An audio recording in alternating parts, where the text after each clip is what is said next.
Simbora, meu povo! Fiança, tá? A fiança é o segundo instituto dentro das garantias pessoais, conhecidas como garantias fidejussórias, ok? Também é dada por uma pessoa. A fiança também é dada por uma pessoa. Então vamos lá. E nós vamos ver as principais diferenças entre o aval e uma fiança, tudo bem? Olha lá, ó. O que é a fiança? Ó, pelo contrato de fiança, uma pessoa garante satisfazer ao credor uma obrigação assumida pelo devedor, caso este não a cumpra. Pelo contrato. Então, se falou contrato, não está falando títulos de crédito. Tudo bem? Então, a fiança é uma garantia contratual. Enquanto o aval é a garantia cambiária ou cambial. Tudo bem? Uma pessoa garante, ó, satisfazer ao credor uma obrigação assumida pelo devedor, caso este não a cumpra. A fiança dar-se-á por escrito e não admite interpretação extensiva. Então, olha só, a fiança é dada por escrito aonde? No contrato.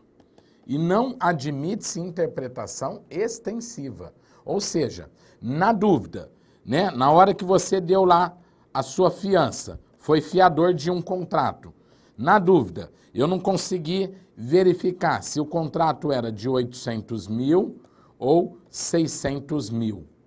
Então, na dúvida, você não pode interpretar de forma extensiva, né? Então, fica nos 600 mil mesmo. Tudo bem ou não? Na dúvida, se o cara está sendo fiador do devedor e da esposa, então eu não posso, né? Na verdade, se eu coloquei lá, ó, fiador, eu estou sendo fiador do devedor. Eu não posso estender isso e falar que também está sendo fiador da esposa dele, por uma interpretação extensiva. Não pode. Tudo bem? Ó, quando eu coloco esses artigos aí, aqueles 30, 31 lá do aval é Lei Uniforme de Genebra. E esses 800 e pouco, Código Civil.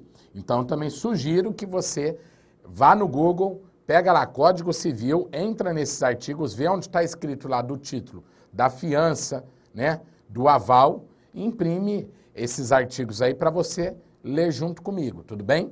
Tem alguns artigos que não estão aqui, que não dá para você jogar todos os artigos da lei. Claro, os principais que são pedidos em prova, geralmente está aqui no nosso material. Então, olha só, quem são as figuras da fiança, né? Também nós temos o credor, da mesma forma que no aval, que é a instituição financeira. Nós temos o fiador. Quem é o fiador? É o garantidor.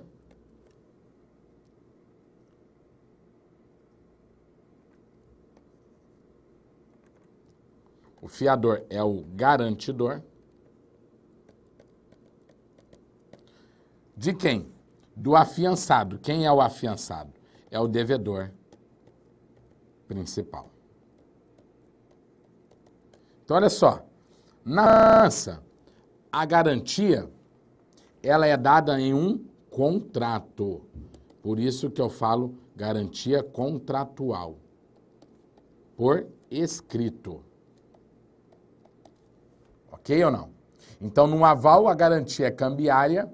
Na fiança, a garantia é contratual. Tudo bem? O aval responde em pé de igualdade com o avalista. O fiador não. O fiador, primeiro, para ser executado, necessita-se que seja primeiro executado quem? O devedor principal. Então, nós falamos que é uma garantia subsidiária.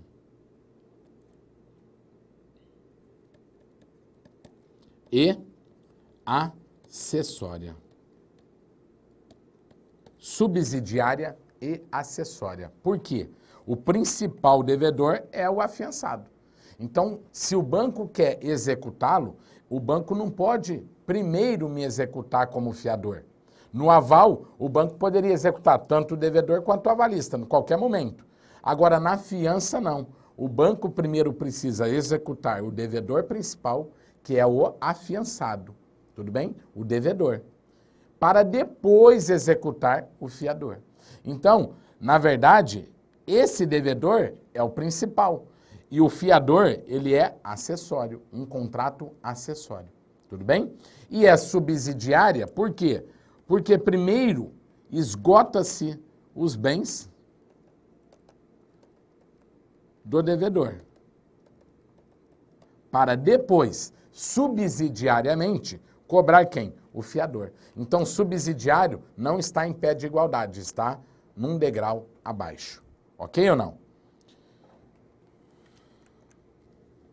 Então, o aval é cambiário e a fiança é contratual, também conhecida como garantia cível. Essa é a primeira diferença que existe nos dois. A segunda, o aval responde em pé de igualdade, o avalista. O fiador não, ele está subsidiário, tudo bem? Ele está respondendo de forma subsidiariamente. O aval é solidariamente, aqui é subsidiariamente, tudo bem?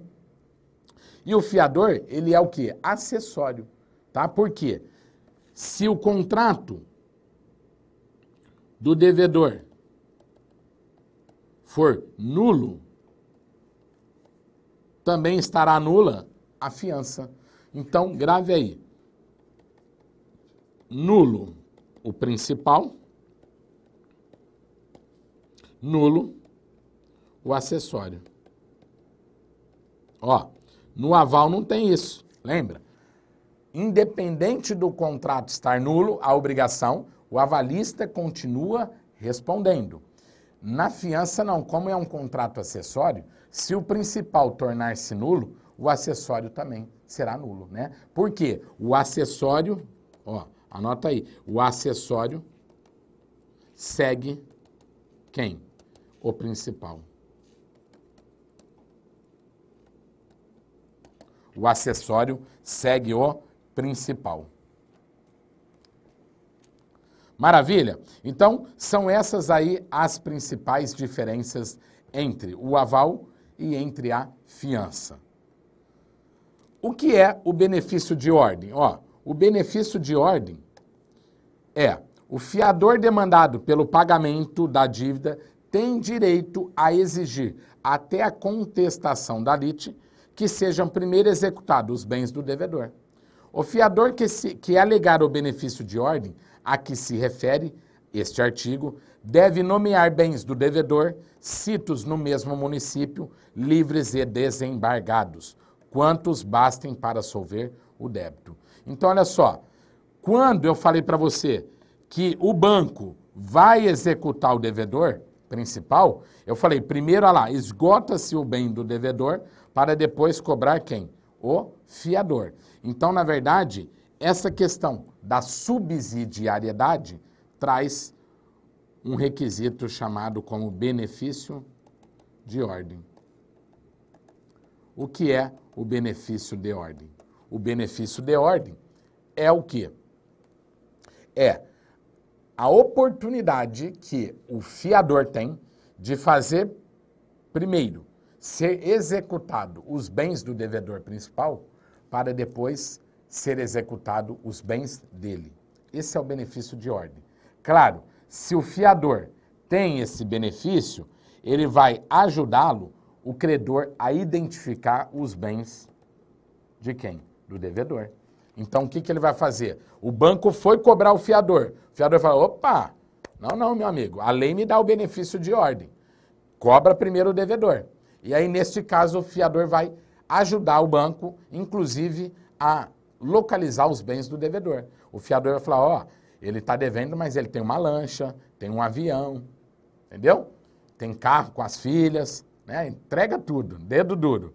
Maravilha? Então, o benefício de ordem é um requisito que a lei traz justamente porque a fiança é uma fiança subsidiária. Não aproveita este benefício. Quer dizer que o fiador pode abrir mão? Pode. Ó, não aproveita este benefício o fiador. Se ele renunciou expressamente, abriu mão. E tem que ser o quê? Expressamente, por escrito. Se obrigou-se como principal pagador ou devedor solidário, ele colocou lá, né, no contrato que ele é o principal pagador, ou se ele pagou a dívida, fez o pagamento, e se o devedor for insolvente ou falido. Ah, aí adianta ter benefício de ordem? O devedor está quebrado, insolvente, falido, não tem nem como o fiador pedir para nomear os bens dele. Então não tem benefício de ordem, vai direto no fiador. Nós temos a fiança convencional, que é a fiança feita por um acordo entre as partes. Nós temos a fiança legal, que é a fiança determinada pela lei.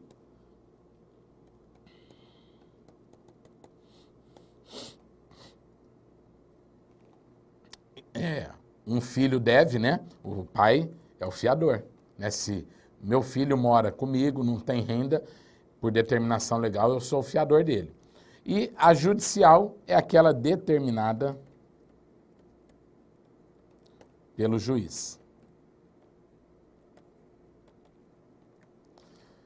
Na fiança, como nós lemos lá atrás nos artigos, também tem um instituto que da outorga uxória ou outorga marital. A mesma coisa que o aval. Ó.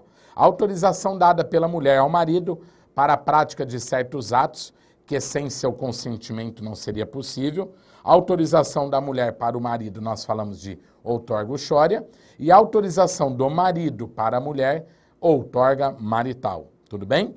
E também consta o mesmo instituto que o aval na fiança. Ó. Ressalvado o disposto no artigo 1648, nenhum dos cônjuges pode, sem autorização do outro, exceto no regime de separação absoluta, alienar, gravar de ônus real os bens imóveis, pleitear como autor o réu acerca dos bens ou direitos e prestar fiança ou aval, além de fazer doação não sendo remuneratória. Cabe ao juiz, nos casos do artigo antecedente, suprir a outorga quando um dos cônjuges a denegue sem motivo justo. A falta de autorização não suprida pelo juiz, quando necessária, tornará anulável o ato praticado, podendo o outro cônjuge pleitear a anulação até 2 anos depois de terminada a sociedade conjugal. A aprovação torna válido o ato, desde que feita por instrumento público ou particular autenticado, tudo bem? Então, isso aí eu só estou lendo rapidamente porque eu já expliquei na aula de aval. A fiança pode ser de valor inferior ao da obrigação principal e contraída em condições menos onerosas. E quando exceder o valor da dívida ou for maior ou for mais onerosa que ela, não valerá, senão até o limite da obrigação afiançada. Ó, se a obrigação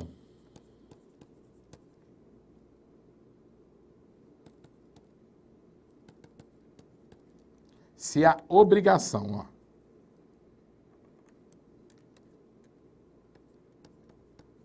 se a obrigação é de 1 milhão, eu posso fazer uma fiança menor? Sim, eu posso fazer uma fiança, ser fiador de 500 mil.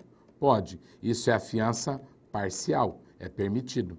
Como também é permitido toda ela, a fiança total. Mas eu posso fazer uma fiança de 1.200.000? Não, porque a fiança não pode ser maior que o valor da dívida.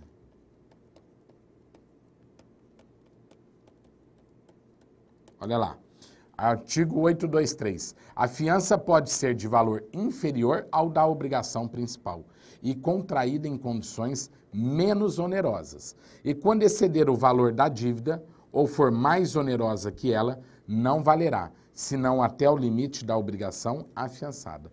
Então, se eu dei uma fiança de 1.200.000, não vale, vai valer o limite, que é 1 milhão, beleza? Quando alguém houver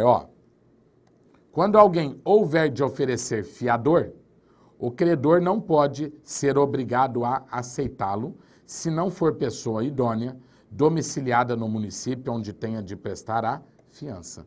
Quando alguém houver de oferecer fiador, o credor não pode ser obrigado a aceitá-lo. Se não for pessoa idônea, domiciliada no município onde tenha de prestar a fiança e não possua bens suficientes para cumprir a obrigação. Ô meu amigo, olha só, você vai lá no banco, pega um empréstimo e o banco fala para você, olha, eu preciso de um fiador. Aí você vai lá e traz um conhecido, né? Um conhecido e fiador e fala para o banco o seguinte, ó, tem o Beltrano, senhor Beltrano. Aí o banco pega lá o nome do seu Beltrano, CPF, vai ver o Serasa, o cara tá mais sujo do que Paulo de Galinheiro. Então, o credor não é obrigado a aceitar, ué. Ou você leva um fiador lá que tem menos condições do que você. Relaxa, velho. Então, ó, quando alguém houver de oferecer fiador, o credor não pode ser obrigado a aceitá-lo se não for pessoa idônea, domiciliada no município onde tenha de prestar fiança e não possua bens suficientes. Então, eu não sou obrigado a aceitar uma pessoa que não é idônea e que não tenha bens para saldar a dívida. Se o fiador se tornar insolvente ou incapaz, poderá o credor exigir que seja substituído. Ó, insolvente, o fiador quebrou, faliu. Ou incapaz, né? Eu posso ter como fiador um tio e aí com o tempo ele vai tendo o Alzheimer. Então a família vai fazer o quê? Vai torná-lo incapaz, vai pedir a incapacidade. Se ele virou incapaz, o banco, o credor vai pedir para trocar de fiador. Quais os efeitos da fiança? A fiança, conjuntamente prestada a um só débito, por mais de uma pessoa, importa o compromisso de solidariedade entre elas, se declaradamente não se reservar o benefício de divisão. Estipulado este benefício, cada fiador responde unicamente pela parte que, em proporção, lhe couber no pagamento. Ó, tranquilo aqui, vem aqui, ó. Nós temos lá o banco, credor, e nós temos o devedor. Está devendo quanto? 100 mil. E aqui nós temos, o cara é tão gente boa, que ele tem 4 fiador para ele. O A, o cara querido no mercado. O B, o C e o D. Ó, que beleza, hein? Você ter 4 fiador. Sinal que você é um cara... Ó, se eu chegar lá no banco e falar, meu, eu trouxe 4 fiadores para você, eu acho que o banco teria que fazer o seguinte, dispensa, porque você é um cara honesto. Porque quem vai querer ser fiador de um cara desonesto? Ninguém, né? Então, olha lá. Vamos supor que houve 4 fiadores. Então, o banco primeiro tem que executar o bem do devedor, por conta do benefício de ordem. A subsidiariedade. Marca aí, ó. Subsidiariedade. Ok? Beleza. Esgotou os bens do devedor, aí o banco vai buscar quem? Os fiadores. Ok? Olha lá. O banco pode buscar todos os fiadores? Se eles não contratarem, não estipularem o benefício de ordem, pode. Então, olha lá, se o banco cobrar esse cara aqui, ó, e ele pagar os 100 mil, todos os demais são solidários, correto? Então, podem ser executados também, esse, o C, o D, todos eles. Agora, se eles estipularam o benefício de ordem, então, eles têm que mencionar quanto que cada um vai responder pela dívida. Então, ó, 25 mil, 35 mil, 30 mil e 10 mil. Olha lá. Esse fiador fez uma fiança parcial de 25 mil, esse de 35, de 30 e de 10. Total 100 mil. Se eles não contratarem o benefício de ordem, não estipularem, eles vão considerar como devedores solidários. Tudo bem? Porque não tem benefício de ordem. Então o banco pode cobrar qualquer um e no valor total. Agora, se eles estipularem o benefício de ordem, o banco cobra apenas cada um subsidiariamente no valor total ou da cota da sua porção que garantiu. É isso que diz o efeito do artigo 829. A fiança conjuntamente prestada a um só débito, por mais de uma pessoa, importa o compromisso de solidariedade entre elas, se declaradamente não se reservarem o benefício da divisão. Estipulado este benefício, cada fiador responde unicamente pela parte que, em proporção, lhe couber no pagamento. Cada fiador pode fixar no contrato a parte da dívida que toma como sob sua responsabilidade, caso em que não será por mais obrigado, né? É a fiança parcial, ele determina o valor que ele quer. O fiador que pagar integralmente a dívida fica subrogado nos direitos do credor, mas só poderá demandar a cada um dos outros fiadores pela respectiva cota. Ó, então no nosso exemplo, o fiador A pagou os 100 mil. Ele está subrogado, ele vai ter o direito de regresso e cobrar todos os demais, porém, na proporção de cada um apenas. A parte do fiador insolvente distribuir-se-á pelos outros. Então, se chegar aqui, na hora de cobrar, o fiador D, o cara está insolvente, faliu, então essa parte aqui vai ser diluída para os demais. O fiador poderá exonerar-se da fiança que tiver assinado sem limitação de tempo, sempre que lhe convier, ficando obrigado por todos os efeitos da fiança durante 60 dias após a notificação. Então, ó, posso me exonerar? O fiador pode se liberar da fiança? Pode. Se ele tiver assinado, não tem problema. Ele vai lá e se libera. Ele vai informar por um documento que ele não quer mais ser fiador. Tudo bem? Sempre que lhe convier, ficando obrigado apenas por 60 dias após notificar essa sua decisão. A obrigação do fiador passa aos herdeiros, mas a responsabilidade da fiança se limita ao tempo decorrido até a morte do fiador e não pode ultrapassar as forças da herança. Ó, o que significa esse artigo?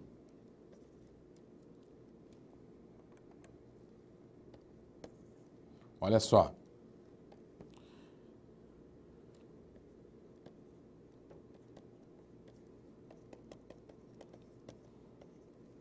O devedor tomou um crédito no mercado de 100 mil e contratou esse cara aqui, que é o fiador, tá? Esse crédito é para pagar quando? Daqui 2 anos. Então, o empréstimo vai virar 200 mil, por exemplo. Tudo bem? Chegou aqui, ó, no 3º mês, o que acontece? O fiador veio a óbito, faleceu. Então, o que ele vai acontecer? Essa fiança, primeiro, mesmo com a morte do fiador, óbito, ela é transferida para os herdeiros. Que terrível, hein?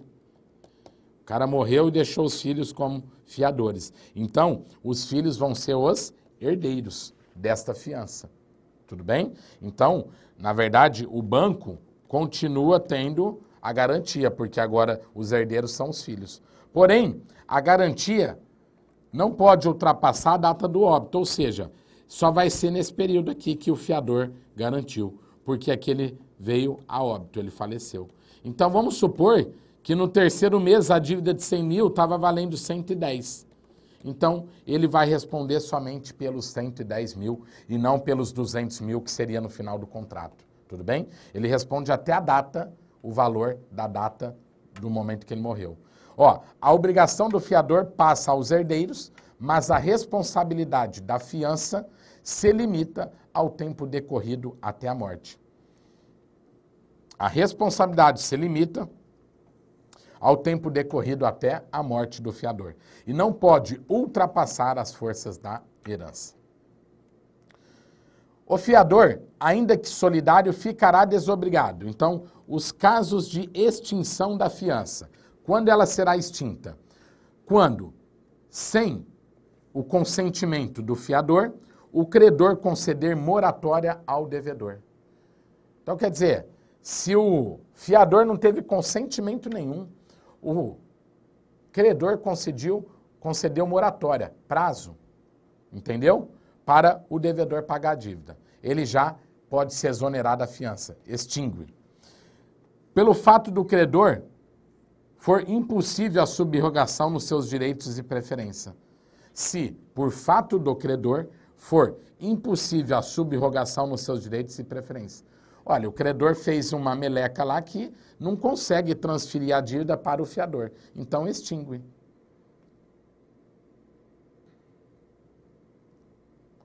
Se o credor, em pagamento da dívida, aceitar amigavelmente do devedor objeto diverso do que este era obrigado a lhe dar, ainda que depois venha a perdê-lo por evicção. Então, se o credor negociou com o devedor a troca da garantia do objeto, eximiu também quem? O fiador. O fiador está liberado da fiança, tudo bem? Ó, o 2, se por fato do credor for impossível a subrogação nos seus direitos e preferências. Ou seja, o fiador pagou a dívida.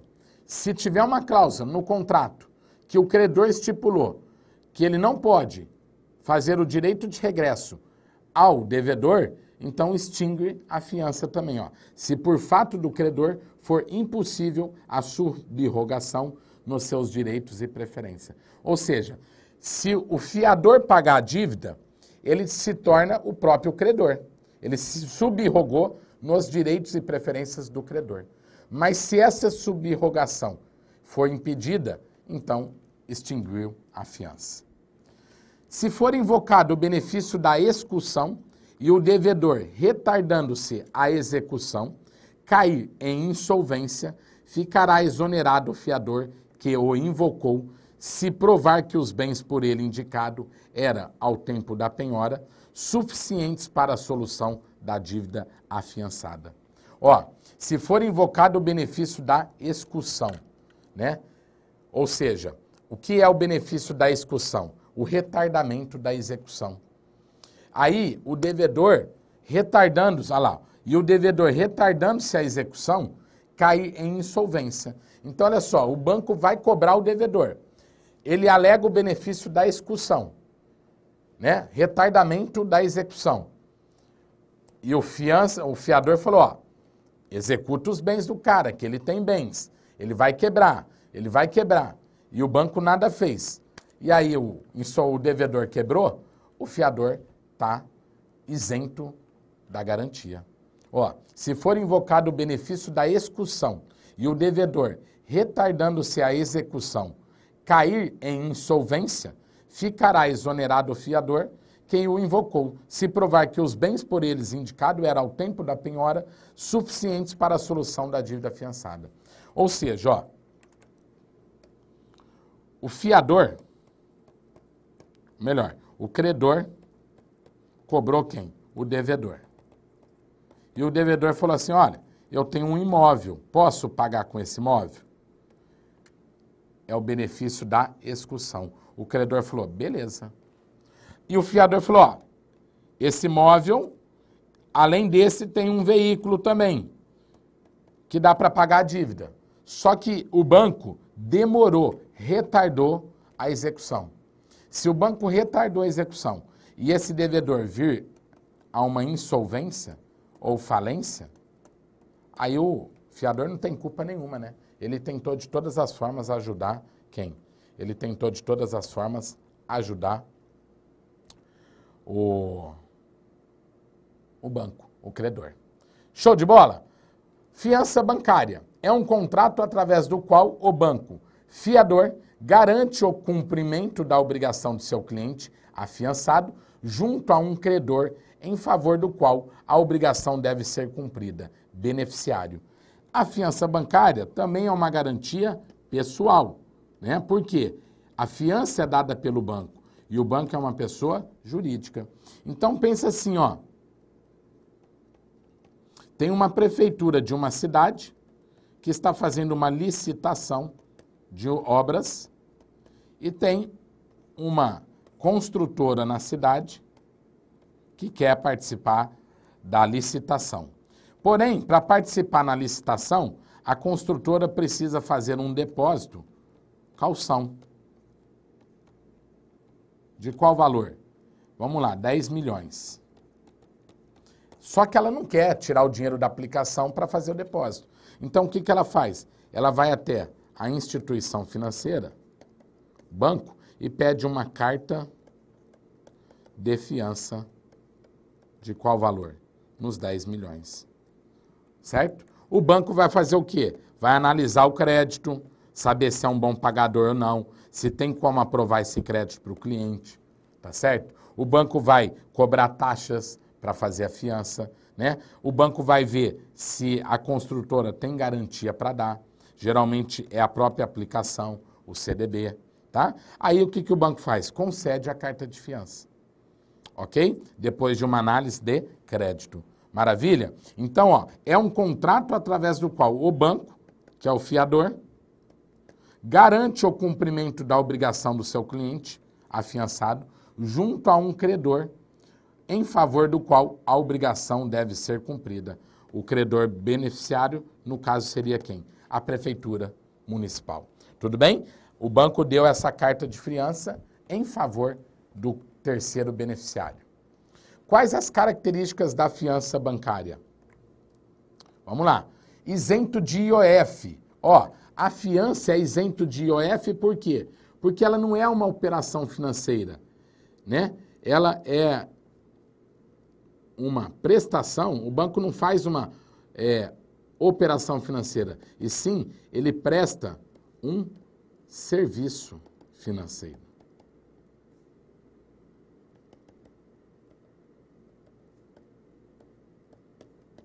Por isso que ela está isenta do IOF, porque não é uma operação financeira, e sim uma prestação de um serviço financeiro. Necessita de aprovação de crédito, né? Do departamento de crédito, da área de crédito. O prazo da fiança são de 6 meses para concorrência pública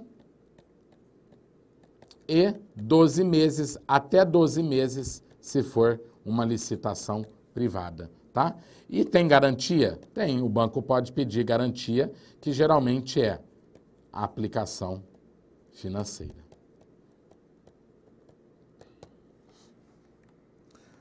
Quais as proibições da fiança dada pelo Banco Central? Ó, o Banco Central proíbe a fiança para obtenção de empréstimos e levantamento de recursos junto ao público. O Banco Central proíbe a fiança se ela não tiver perfeita caracterização do valor em moeda nacional e vencimento definido, né? Se não tiver a perfeita caracterização do valor em moeda nacional e vencimento definido. Em moeda estrangeira, é proibido a fiança em moeda estrangeira, exceto quando se tratar de operações ligadas ao comércio exterior. Então, tem exceção quando se tratar de comércio exterior. As fianças, quando forem vinculadas à aquisição de terrenos que não se destine ao uso próprio ou que se destine a empreendimentos habitacionais. E também é proibido conceder fiança à diretoria do banco e seus respectivos cônjuges ou parentes de segundo grau. Maravilha? Então, é um instituto da fiança bancária, segue as mesmas regras da fiança, assim como o aval bancário segue as mesmas regras do aval. Ok? Muito obrigado, um grande abraço, voltaremos em breve. Até já!